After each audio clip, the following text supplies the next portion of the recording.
So hello everyone, I Sachin Kumar Maurya. Today I am going to discuss here a case study which includes business drivers and attributes. Before we going to discuss case study, we are going to discuss here business drivers and attributes. Then after we will discuss our case study. So now we will go to our presentation. So this is the table of content of this presentation. This is contains the introduction part first and then business drivers and traceability. Then we are going to discuss how to identify your business drivers and then attributes and then discuss how to identify your business attributes and real then we are going to go real life uses with example and then we are going to discuss case study and then conclusion and then references.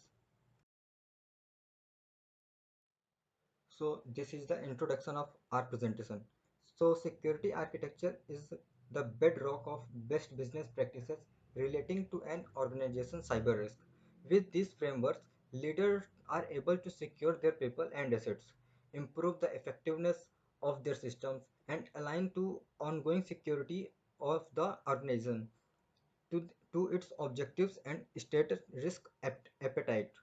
But understanding the importance of security architecture is one thing and implementing it is another thing. So how do we implement a security architecture framework? So in this presentation we break the transformation process down into three phases and use a fictional case study of pizzeria to show you in simply way what it could look like. To be successful, security architecture must be aligned to the company's needs in terms of its key driver and risk. This form of this forms the why of security architecture and help us build a framework that makes the most of the opportunities present to the company while mitigating its unique threats. So first let's go over the component of planning or architecture. Then we will look at our pizzeria and apply the lessons. So what are business drivers? So first question arises here: which of the many possible metrics that could be displayed on the dashboard should you choose? So the answer is each and every business is a unique complex system. Like the aircraft with its instruments panel, there are many different parameters that you can measure and report to the pilots. So which parameters you should choose and what metrics should you choose for each of these? And if security is difficult to measure, then risk may be easier. It means in the many years of experience of the working with the large corporate the clients, they have always approached the drivers for security from a business perspective.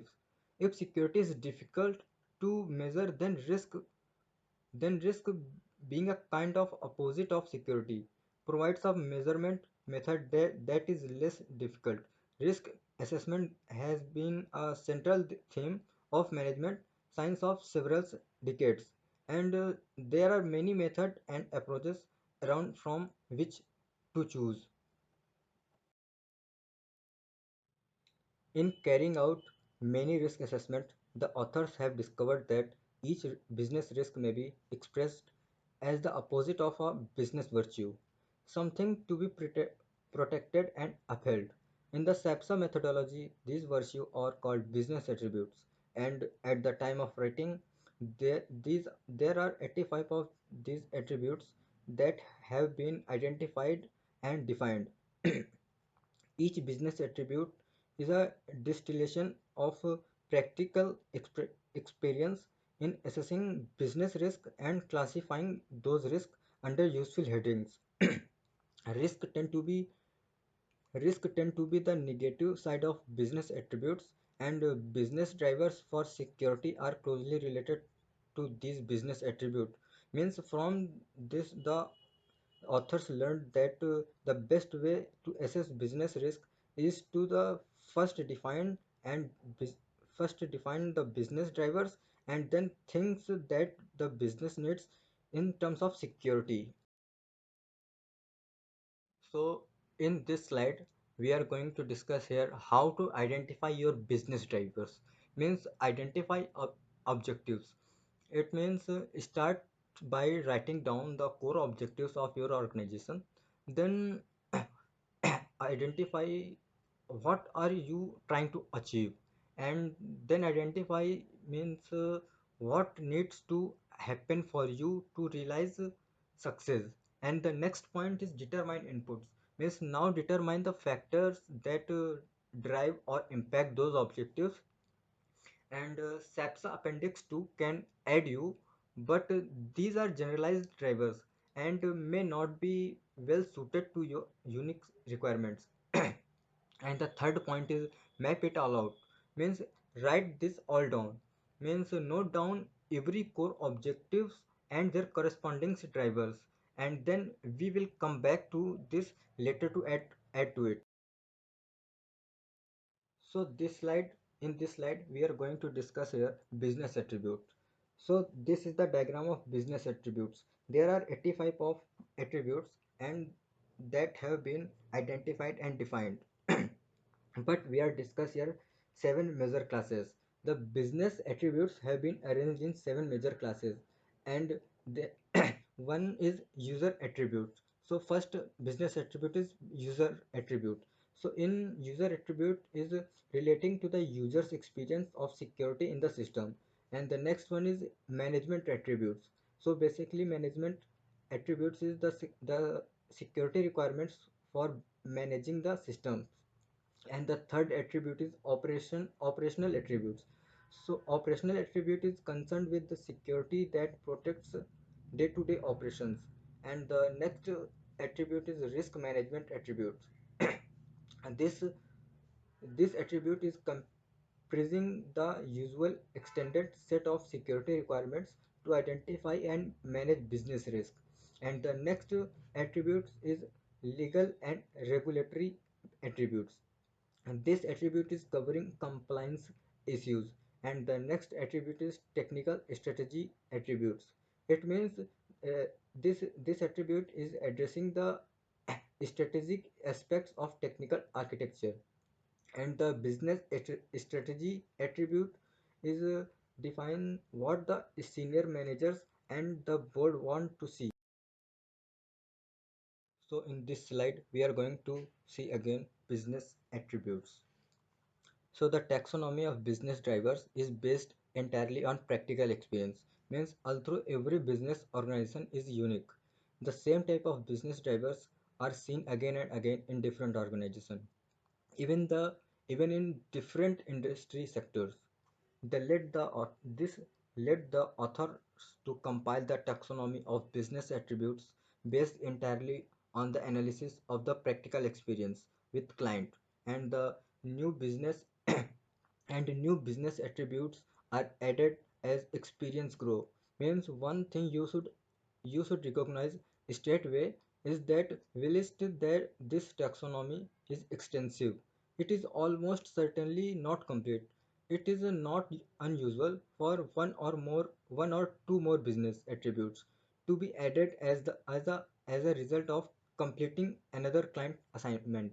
At the time of writing, the total number of attributes is 85, but be prepared to add and define your own business attribute if it seems there is a gap when you look at your business requirements.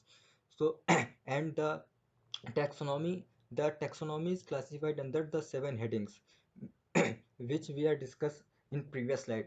In user attributes means relating to the user's experience of security in the system, and the management attribute means the security requirements for managing the systems, and the operational attribute means concerned with security that protects day-to-day operations. And the next attribute is risk management attributes. It means comparing the usual extended set of security requirement to identify the manage business risk. And the next attribute is legal and regulatory attributes. Means it means it is covering compliance issues. And the next attribute is technical strategy attribute. And so this technical strategy attribute is addressing the strategic aspect of technical architecture. And the next attribute is business strategy attributes. It is it means what the senior managers and the boards want to see. Here we again discuss this slide business attribute. The business attributes can be used in one of two way. The one way is as a pick list, a pick list to prompt your thinking on business drivers. There are start with the business attribute list and use it to create your list of business drivers. And the second way is as a cross check for completeness of your business drivers.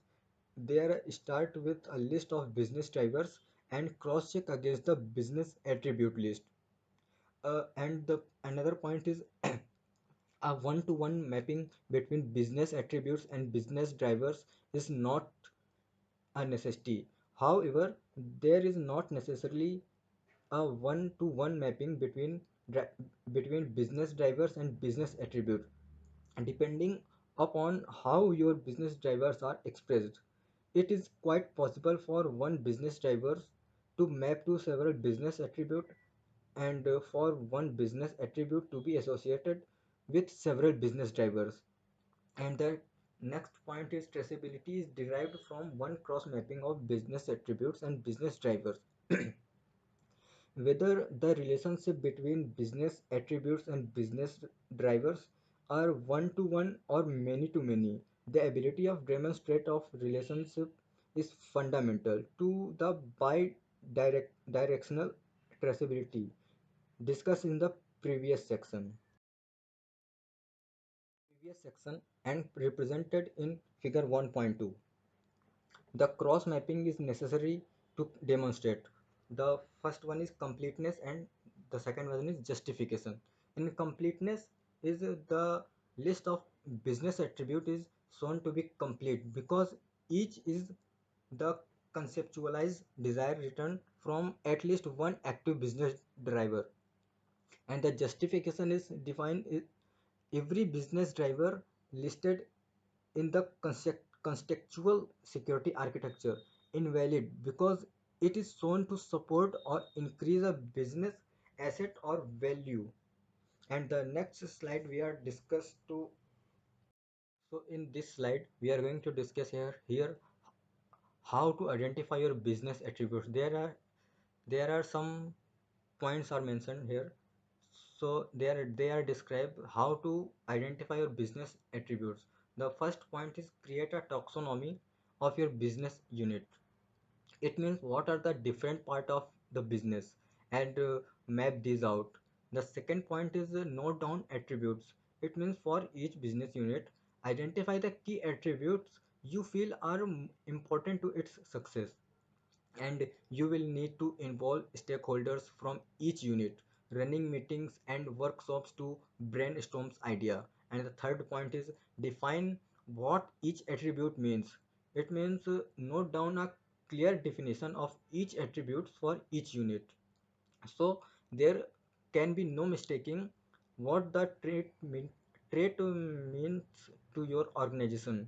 For example, the attributes accessible may means something different to or pizzeria below, as it would be a telecommunications company.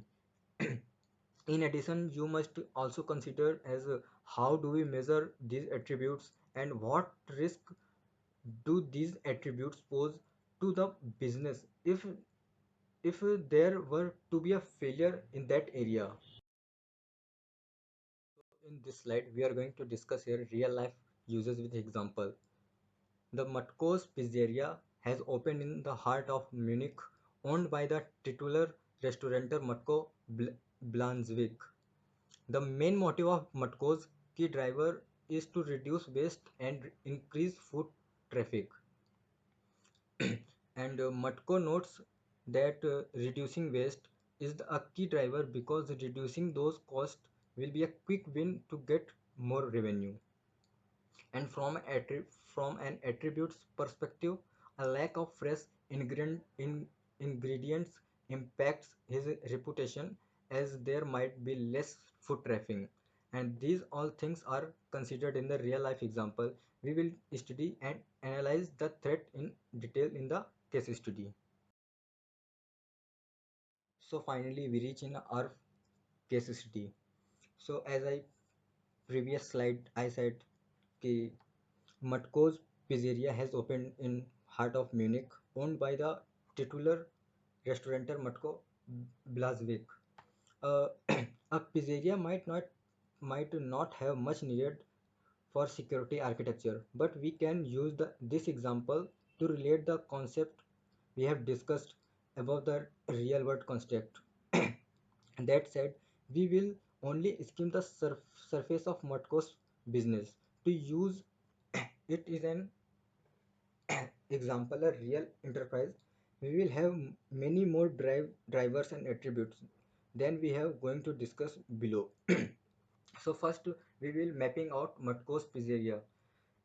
The first is core objective and business driver and business unit and business attribute. So first one is core objective.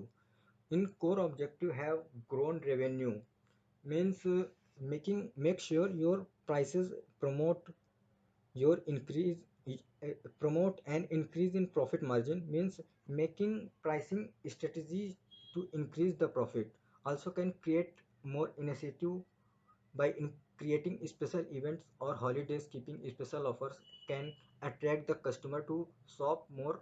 It can grow the revenue. And the increased foot traffic means foot traffic, or we can say customer traffic, means is an important metric because higher foot traffic tends to lead to higher sales and revenue numbers. And the reduce spoilage spoilage and wastage means avoid buying too much food avoid buying too much food material and thinking twice before throwing food, and store food correctly so there is less wastage. And the number and the build reputation means build reputation by monitoring public comments on your products, providing excellent customer supports for your customer, etc. And the business driver. So the business drivers are nothing but something that has an impact on business performance, like the size of restaurant and location, number of meals served per day, and number of dishes on the menu, and branding and logo design, pricing, likability, and effectiveness of staff, and reputation of business online, or we can say word of mouth. And the other thing is business units. Business units are front of house and kitchen, storage and back office. And the business attributes. In business attributes we have fresh and consistent means fresh. It in fresh we can say ingredients are stored in conditions and that reduce the likelihood of spoilage, measured in amount of food wastage before it can be used. And the consistent means goods are goods are consistent quality, and people get what they expect, measured in the customer feedback and sales figure.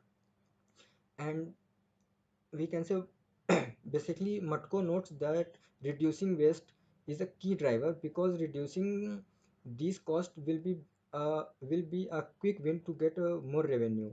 For an attribute perspective, or we can say a lack of fresh ingredients impact his reputation as there might be a less foot traffic. The other driver are also important, but these are his top priorities. So in this slide, we are going to discuss threat and their impact with a threat analysis. So a threat analysis help us to identify the biggest threat to our business attribute, which increase their risk and thus impact the business growth. To solve this problem, we need to analyze the threats by going through each individual attributes and analyze it either quantitatively and qualitatively. So quantitatively analysis means this is the most effective way to measure threats. To quantitatively analyze your organization, you will need to you will need key figures from across the business. These could include cost per day per hour, and cost of losing a customer, and of a shutdown, and cost of equipment, and etc. By examining these, we can see in real monetary values what the threats are to our different units and rank them. Then qualitatively analysis means this is a backup option for when hard figures are not available. A qualitative analysis is where you go through each attribute and try to score threats on a scale out of 10 based on both the impact and likelihood. So each threat gets two scores. After, you can multiply one figure by the other two spit out a final combined score, which you can when which you can then use to rank one threat against another. SEPSA provides example of these two, and so we are discuss here analysis its threat. So Matkos identifies two attributes, defined them, and mapped out their risk. Now we can go back through them and look at what potential event pose a threat to those attributes, and therefore increase the likelihood and their risk will be realized. First one is fresh, and second one is consistent. So in fresh, we can say threats include power outage of fridge, and natural event like flooding and insect getting into storage areas. And in consistent attributes, we can say threats include supply shortage in important ingredient, and chef that know the best recipe and quit or retires, and equipment malfunction and power outage or natural events destroying parts of the kitchen. And we already know that fresh is a more important attribute as it relate to Matco's key driver of reduce waste and increase foot traffic. Examining each of the threats to this attribute and scoring them out of 10 in both impact and likelihood. He determines that insects are his greatest threat, noting that they are both likely and can have catastrophic consequence, and putting their score above the remaining list. The other threats either have less impact or low likelihood, like natural disaster. So in this slide, we are going to discuss here threats with controlling strategies. So the next step is to go back through these threats for each individual attributes and determine how we can control them, either stopping them outright or simply mitigating the risk. Knowing our risk appetite is key to here too. So we understand the degree to which we are willing to take on risk that we cannot eliminate. And SAPSA has a number of control strategies example, but most companies develop their own strategies as well. And given no organization is alike, and SAPSA provides only general guidance. So now we are going to discuss here how to mitigate the threat of insect. So while Matkos pizzeria will have to put in place control strategies for all of its threat across its attributes. Matko decides to start with insect due to their high threat score, and he sold the, he hold a workshop with key staff member to utilize their experience and then consult with some third parties for advice and codes. With this information, he outlines these strategies as critical to controlling the risk of insects and regularly